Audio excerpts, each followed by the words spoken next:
علاقے کا اس حلقے کا چوکیدار بننا چاہتا ہوں۔ جناب احمد سلیمان بلوچ صاحب، قائد محترم جناب لیاقت بلوچ صاحب کی موجودگی میں اہلیان پوسٹل کالونی کی طرف سے ہم بھی آپ کو یقین دلاتے ہیں کہ انشاءاللہ ہم آپ کے دستے بازو بنیں گے، ہم آپ کے ساتھ قدم سے قدم ملا کر چلیں گے اور آپ کی حمایت کا بھرپور اعلان کرتے ہیں۔ یہ یوتھ، یہ بزرگ، یہ مائیں بہنیں بیٹیاں، یہ آپ کے ساتھ ہیں۔ جس طرح آپ ہر غمی میں، ہر خوشی میں ہمارے ساتھ کھڑے ہیں، انشاءاللہ ہم بھی آپ کے ساتھ کھڑے ہیں۔ میں بلا تاخیر بزرگ سیاستدان، دیانتدار قیادت، قائد محترم نائب امیر جماعت اسلامی پاکستان، امیدوار NA 128 NA 123 جناب لیاقت بلوچ صاحب سے ملتمس ہوں کہ وہ آئیں اور ہم سے خطاب فرمائیں۔ جناب لیاقت بلوچ صاحب۔ السلام علیکم ورحمۃ اللہ وبرکاتہ۔ بسم اللہ الرحمن الرحیم۔ قائدین محترم اور پوسٹل کالونی کے میرے بہت ہی معزز بھائیوں اور عزیز نوجوانوں، عزیز بچوں، عزیز بیٹوں، حافظ عمر صاحب آپ کا شکریہ، تمام دوستوں کا شکریہ، سید مستقیم معین صاحب بھی خطاب کر چکے ہیں، اور احمد سلمان بلوچ صاحب کے ایٹم بم خطاب کے بعد کسی تقریر کی ضرورت نہیں ہے۔ ماشاءاللہ انہوں نے بہت ہی شاندار طریقے سے اپنا پورا موقف، بیان اور لائحہ عمل پیش کیا ہے۔ اب یہ بریک فاسٹ تھا، اب برنچ کا بھی ٹائم گزرتا جا رہا ہے، لنچ قریب آ رہا ہے۔ میں مختصراً 2-3 باتیں عرض کرنا چاہتا ہوں۔ یہ پوسٹل کالونی جس سے ایک طویل مدت کا تعلق ہے، اور پاکستان پوسٹل سروس جو ہے وہ پاکستان کا بھی ایک قدیم ادارہ اور اس کی بہت ہی شاندار خدمات ہیں۔ اسی طرح یہ پوسٹل کالونی جس کے آج واٹر سپلائی کا بھی ایک بدترین مسئلہ ہے اور سیوریج کا بھی مسئلہ ہے، اور پھر ان فلیٹس کا یا مکانات کی رینوویشن کے بھی بے شمار مسائل۔ لیکن میں یہ عرض کرنا چاہتا ہوں کہ یہ پوسٹل سروس جو دنیا میں ایک بہت ہی اہم ترین ذریعہ ہے رابطوں کا، بلا شبہ یہ IT کا اور ڈیجیٹل دور ہے، وقت اور حالات کے ساتھ اس کی ضرورتیں تبدیل ہوئی ہیں، لیکن کسی حکومت میں ویژن ہو اور افراد کی ویلفیئر ان کے پیش نظر ہو اور ان کے سروس اور مستقبل کے تحفظ کا ویژن ہو، پھر یہ ادارے شاندار ترقی کر سکتے ہیں اور نئے میدان میں آگے بڑھ سکتے ہیں۔ لیکن آج پوسٹل سروس کوئی نہیں، ہم دیکھیں PIA کو تباہ کر دیا، وابڈا کو برباد کر دیا، پاکستان سٹیل مل ایک قومی ادارہ اسے تباہی سے دوچار کر دیا ہے۔ اسی طرح ہم دیکھیں OGDC کا ادارہ ہو، اب PSO اپنے زوال سے دوچار۔ میں آپ سے یہی کہنا چاہتا ہوں کہ ہم فوجی اسٹیبلشمنٹ، ہم سول اسٹیبلشمنٹ، اور ان کی مداخلت اور آئین سے قانون سے مابرا اقدامات پر احتجاج کرتے ہیں، جزبز ہوتے ہیں، اور آج ہر گھر میں، ہر چوراہے میں، ہر دکان اور ہر دفتر میں اس بات کو بالکل برملا کہا جا رہا ہے کہ ان کی مداخلت اور اندھی طاقت پاکستان کو برباد کر رہی ہے۔ لیکن میرے دوستو، کیا فوج اور کیا سول اسٹیبلشمنٹ یہ 25 کروڑ عوام پر اس طرح حاوی ہو سکتی ہے کہ ہم بالکل بے بس ہو جائیں، بے یار و مددگار ہو جائیں، کوئی ہماری داد فریاد کو سننے والا نہ ہو؟ اور جب ملک میں آئین موجود ہو، جمہوریت موجود ہو، اسمبلیوں کے انتخاب کا طریقہ کار موجود ہو، اس کے باوجود بھی سیاست کیوں بے بس ہے؟ پارلیمنٹ، اسمبلیاں کیوں بے بس ہیں؟ یہ پنجاب جو بڑا صوبہ ہے، ملک کی سیاست کو کمانڈ کرتا ہے، لیکن پنجاب کی سیاست کو دھڑوں میں تقسیم کر کے، مفادات کی نظر کر کے پورے ملک میں پنجاب کو بدنام بھی کیا ہے اور عملاً پورے ملک کی سیاست کو برباد کر دیا۔ آخر یہ سوال پیدا ہوتا ہے کہ اس کا کون ذمہ دار ہے؟ یہ اسٹیبلشمنٹ اتنی اندھی طاقت کیوں اختیار کر گئی؟ یہ تمام محکمے کیوں تباہ ہو گئے؟ لوگوں کا مستقبل کیوں غیر محفوظ ہو گیا ہے؟ بے یقینی، بے اعتمادی لوگوں کو گھیرے ہوئے۔ میرے عزیزو، اسی پاکستان میں پیپل پارٹی بھٹو خاندان پہ لوگ فریفتہ ہوئے۔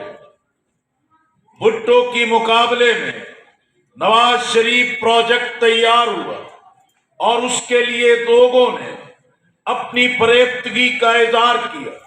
جب اسٹیبلشمنٹ، پیپلز پارٹی، مسلم لیگ سے لوگ متنفر ہوئے، اسی اسٹیبلشمنٹ نے ایک نیا پروجیکٹ پوری کر و فر کے ساتھ عوام پر مسلط کر دیا۔ اگر ڈیلیور کرتے، پرفارم کرتے، گڈ گورننس دیتے، ملک کے معاملات کو چلاتے، اسمبلیاں ایک رول ادا کرتی، پاکستان کے عوام مسائل سے نجات پاتے، تو یہ بھی سیاست اور اسٹیبلشمنٹ کا ایک پیگ پہ آنا ملک کے لیے گوارا ہو سکتا تھا۔ لیکن عملاً اسٹیبلشمنٹ پہلے سے زیادہ طاقتور ہو، اسمبلیاں بیکار ہو گئی، سیاست بیکار ہو گئی۔ اس کے ذمہ دار یہی طبقات ہیں جو سیاست میں بے وفا ہیں، جو سیاست میں وقت کی تلاش میں رہتے ہیں، چڑھتے سورج کے پجاری ہیں اور پاکستان کی سیاست کو نظریے، کردار، ایمان، یقین، خدمت اور پرفارمنس کی بجائے مفادات کا غلام بنا دیا۔ آج آپ دیکھیں، نورا کشتی جاری ہے اور بلاول صاحب کیا کہہ رہے ہیں، مسلم لیگ کیا جواب دے رہی ہے، اور ایک طرف ریاست کی طاقت کے ساتھ لوگوں کو آزاد الیکشن لڑنے پہ قائم کر دیا ہے۔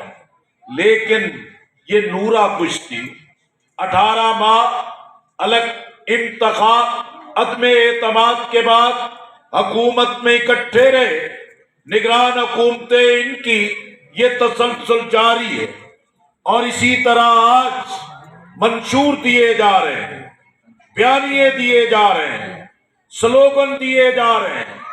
قوم پوچھنا چاہتی ہے، یہ نئے بیانیے، نئے منشور کیا کریں گے؟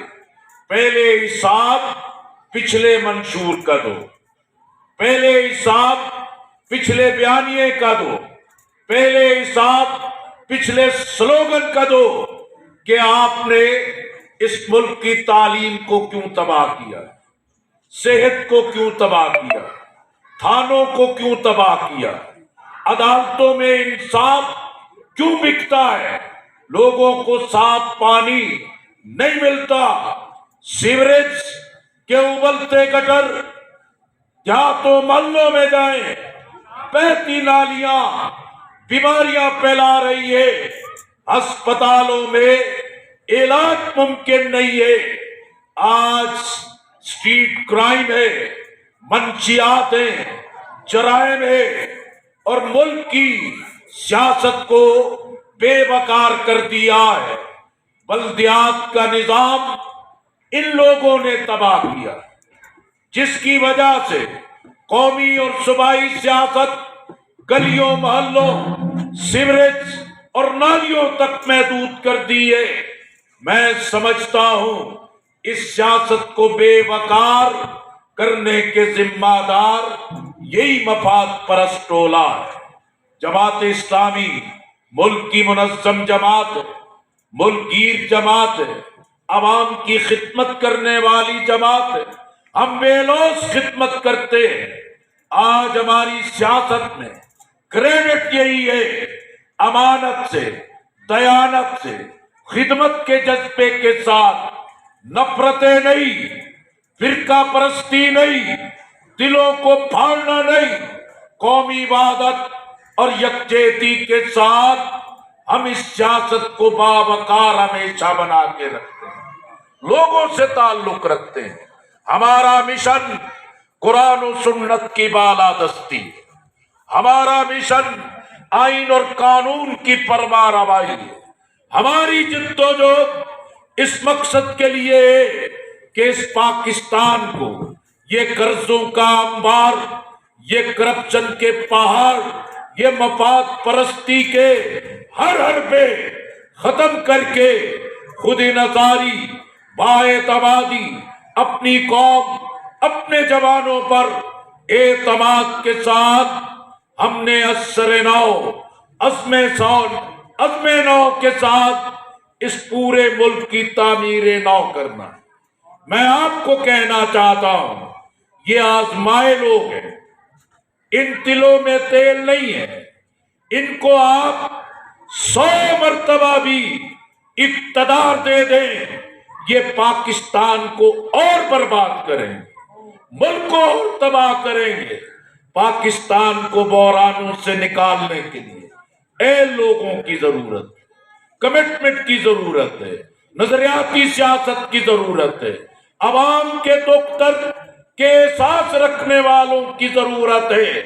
میں آپ کو یقین دلانا چاہتا ہوں، آپ ہمارا ساتھ دیں، احمد سلمان بلوچ کا ساتھ دیں، انشاءاللہ یہ پنجاب کی سیاست کے ماتھے کا جھومر بنے گا اور قوم کی خدمت کرے گا، پنجاب کی بدنامیوں کے داغ کو دھوئے گا۔ آپ ہمارا ساتھ دیں، انشاءاللہ جماعت اسلامی کی اس منظم طاقت کے ساتھ ہم ملک کو بحرانوں سے نکالیں گے، ہم پاکستان میں اس کی سیاست میں توازن لائیں گے، انتقامی سیاست نہیں، یہ لوگوں کی پگڑی اچھالنا نہیں، تلخ الفاظ میں دلوں کو پھاڑنا نہیں۔ آج ہندوستان کے مقابلے میں، مودی فاشسٹ کے مقابلے میں ضرورت ہے کہ پاکستان ایک مضبوط قدموں کے ساتھ کھڑا ہو۔ انشاءاللہ یہ پاکستان قیامت کی صبح تک سلامت رہے، انشاءاللہ اس سرزمین پر عدل و انصاف کا نظام آئے۔ آپ ترازو کا ساتھ دیں، جماعت اسلامی کو جتوائیں۔ اس حلقے میں اللہ نے آپ کو بہترین موقع دیا ہے کہ ترازو کے ساتھ چلے، انشاءاللہ عزت اور وقار بلند ہوگا۔ وآخر دعوانا ان الحمدللہ رب العالمین۔